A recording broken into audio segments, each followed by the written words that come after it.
jury, personnel du comité organisateur, chers amis, en présentiel et virtuel, bonsoir.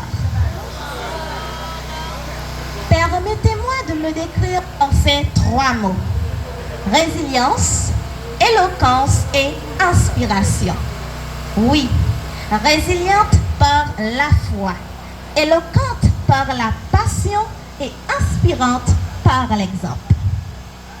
On me nomme Najla Noël, jeune femme d'Aké, désignée en tant que candidate numéro 12 à ce concours qu'est Miss Saint-Thomas et qui s'est baptisée sur ces mots: beauté et intellect, le vrai pouvoir féminin.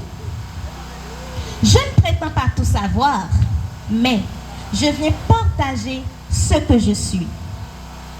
Miss Saint-Thomas n'est pas seulement un concours. De mon point de vue, c'est une opportunité pour partager mon parcours, ma détermination et ma voix pour inspirer qui, comme moi, refuse d'abandonner. Ce soir, je me sens honorée et fière, oui, fière d'être la voix d'une ville qui ne baisse jamais les bras. Aké. Être akinoise, ce n'est pas seulement venir d'un lieu, mais c'est porter dans son âme la chaleur, le courage et la dignité d'un peuple fort. C'est grandir avec la conviction que même sans tout avoir, on peut tout devenir, tout en croyant au travail, à la solidarité et à la lumière qui sommeille en chacun de nous. Mes études n'ont pas été faciles. Depuis mon passage à la Nationale Mixte d'Aké, puis au lycée Pierre-Sully d'Aké, ma détermination et ma résilience ont été celles d'une jeune femme qui a appris à transformer chaque difficulté en opportunité. Ces obstacles ont forgé ma résilience, ma détermination et ma foi en un avenir meilleur.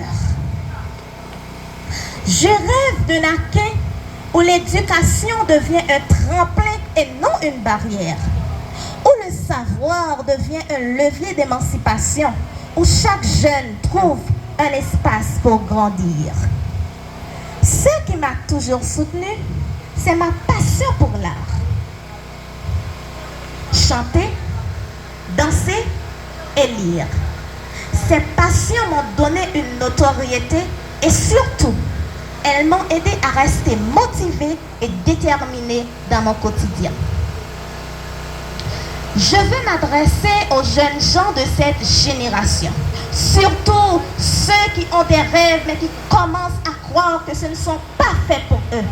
Laissez-moi vous dire, j'ai eu la chance d'apprendre, d'avoir accès à une éducation équilibrée, non par motivation extrinsèque, mais par motivation intrinsèque.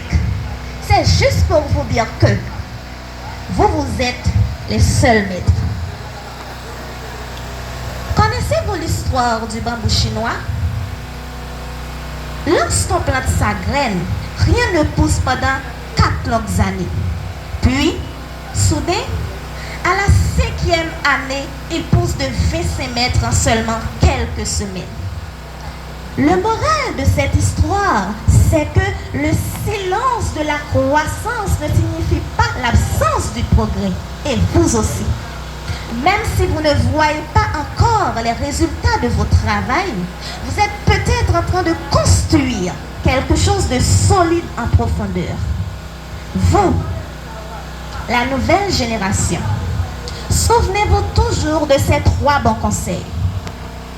Le premier, croyez en vous. Croyez en vous même quand personne d'autre n'y croit. Le deuxième, ne vous comparez pas aux autres parce que votre chemin est unique. Et pour finir, le troisième, soyez patient.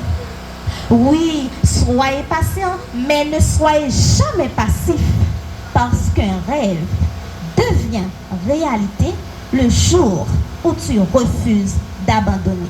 Merci.